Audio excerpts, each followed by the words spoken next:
In this episode of Highlight Sundays, production issues and imaging techniques.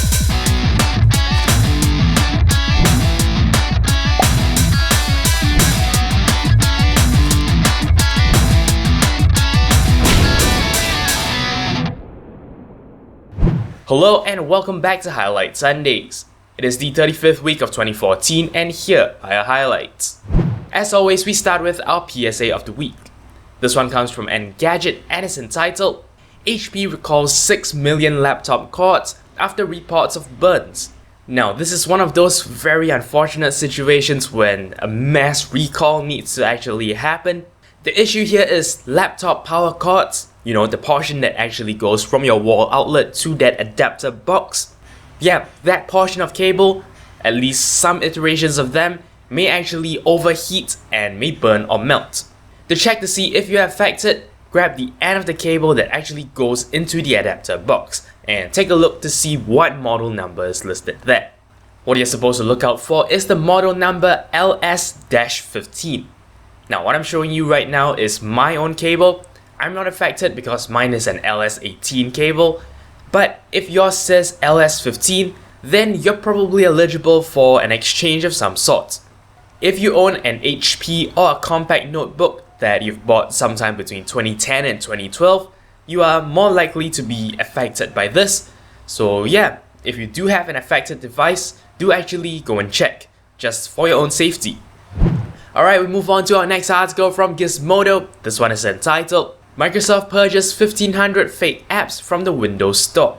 So one of the things they try to do for Windows 8 is to have an app store where, you have a repository of all the various things you can download. Unfortunately, like any other app store, it starts to get overrun with just fake apps. It's always just things like an app pretending to be a different app and just trying to trick you into downloading these things. While the Windows Store has been left pretty much untouched for an extended period of time, now Microsoft is actually coming in to change the rules on what can and cannot be in the store. These changes are very clearly targeted at apps that are trying to do this kind of scamming. So yeah, as a result of this change, a large number of apps have been removed from the store. And hopefully this will make the experience a little bit better. An interesting thing about this article itself is it actually shows a screenshot of a search for the VLC media player. The screenshot shows, basically a page full of VLCs. Is the real one actually in there?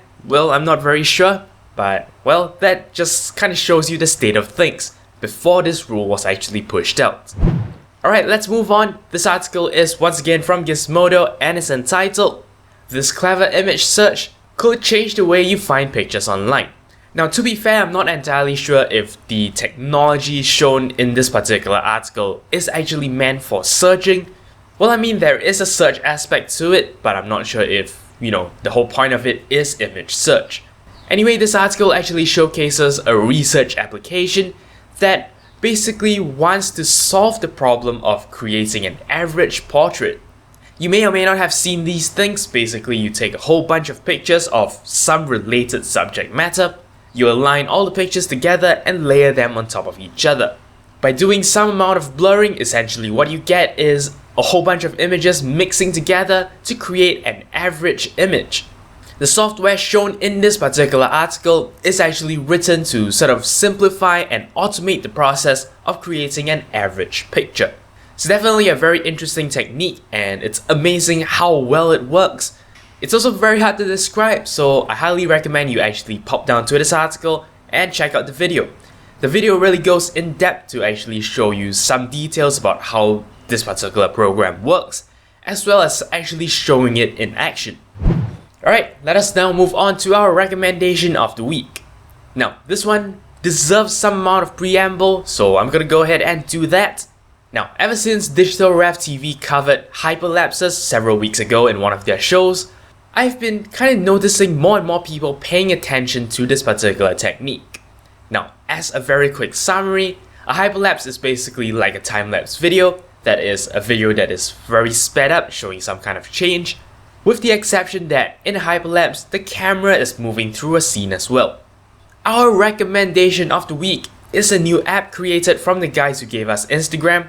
They have an app called Hyperlapse, and the whole point of this app is to do just that. Currently, the app is already available for iOS users. Of course, as usual, Android users have to wait a little bit. Hopefully not for too long, because at least for me as an Android user, I am extremely interested in this concept and hope to be able to play with it soon. Now, if you're interested in the technical nitty-gritty behind how this works, or if you're interested to see, well, some samples of this program in action, well, I have both those things for you. First, I have an Engadget article which in turn links you to the Instagram blog. Essentially, in that video, they do talk a little bit about, the techniques that go into making this app work. Interestingly, the way they are actually approaching this is just your standard video stabilization technique. Except, because this is designed to work with phones, it actually makes use of your phone's internal sensors to help stabilize the video. This is one of the things that really interested me for a very long time. I always thought, since your phone comes with a whole bunch of sensors, why not use that to stabilize video? And well, it seems this is exactly what they are doing for the Hyperlapse app. For some sample Hyperlapse videos, I have for you this Mashable article, which, well, contains several YouTube links showing people actually using Hyperlapse on a bridge. But alright, that pretty much wraps it up for this episode of Highlight Sundays. Now, just as a very quick follow-up to, my vlog segment last week, well, turns out the phone I wanted to get wasn't really available at the store anymore. So, well, I settled with a Sony Xperia, a Z1, so it's not extremely new. What this also means is I will probably not be reviewing this device. I mean, what's the point? It's been out for some time now. I'm sure better reviews definitely exist everywhere, and given another couple of months, it'll probably turn obsolete. So yeah, not much use in actually trying to review it. Depending on the availability of similar videos on YouTube, I might actually go into some detail about, just particular features of the device like the camera. Haven't really decided on how I want to do this or what I want to do just yet, so this will be some time coming. But alright, that's it. That's all there is for this particular video. Thank you very much for watching, and until next time, you're watching 0612 TV. Hello! If you enjoyed this video, don't forget I appreciate every like, favorite, and comment you give me. If you'd like to see more from me in the future, don't forget to subscribe. For more updates outside of YouTube, do follow my official Twitter account at 0612TV. And if you'd like to see more of my work, you can also check out my About Me page. Once again, thank you very much for watching, and until next time, you're watching 0612TV.